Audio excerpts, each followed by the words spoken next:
Hello, my name is Dustin Hunsucker, and this report is for Ms. Kouider's 2013 English 114 class. I'll be talking to you today about changes in broadcast technology. Broadcasting has been a major part of our lives and has helped society to improve and simplify our lives for over 100 years. Radio broadcast emerged in the first decade of the 20th century.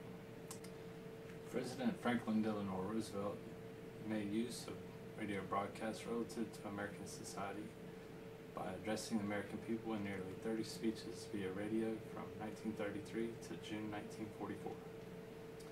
Our country was recovering from the Great Depression in the midst of World War II.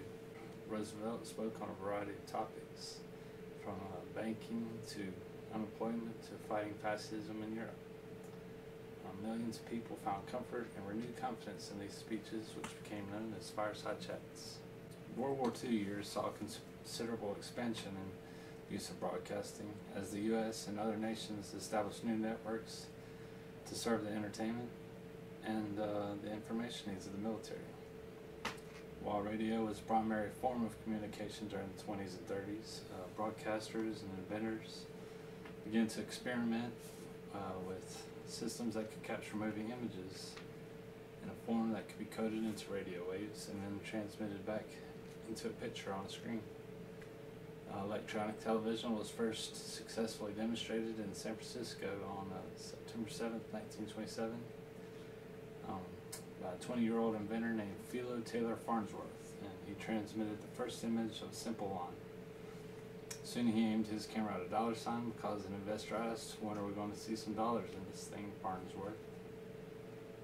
One such investor, RCA, dominated the radio business in the U.S. with 2 NBC networks. They invested $50 million into the new idea of electronic television.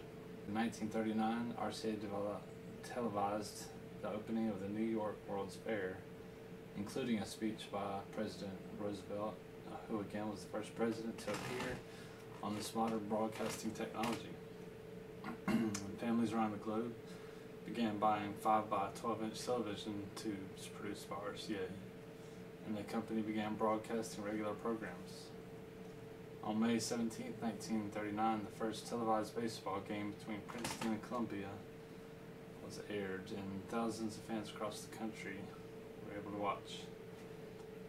Communication was now being spread more rapidly. This was similar to the way that the invention of the radio years early had revolutionized communication. The current events and entertainment values increased the number of television sets that were in American homes, and no new invention had entered American homes faster.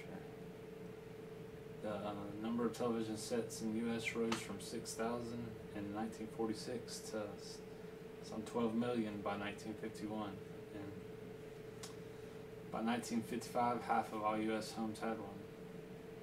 Now families sat around televisions watching episodes of I Love Lucy while eating a Swanson TV dinner, produced as an indirect effect of this new modern form of broadcasting. Although society was enjoying their new form of entertainment, early television had a lot of problems to overcome and needed a lot of improvement. One such example is all the action at the first televised baseball game had to be captured by a single camera, and early actors in dramas had to work under impossibly hot lights, wearing black lipstick and green makeup because the cameras had trouble with the color white. The rise of cable in the 60s and 70s provided hundreds of channels to the public. Satellite and the development of HD TV, that's high definition television, were also developed as an effect of the demands for higher quality. In conclusion, broadcasting has evolved greatly through the past century. Problems, challenges, and opportunities have surfaced in this field that have ultimately bettered society. My role will be continue to grow, explore, stay educated, learn to collaborate within and outside my field. More challenges will definitely arise in the future, and it's the studying the past, evaluating our present, and predicting our future will continue to change society for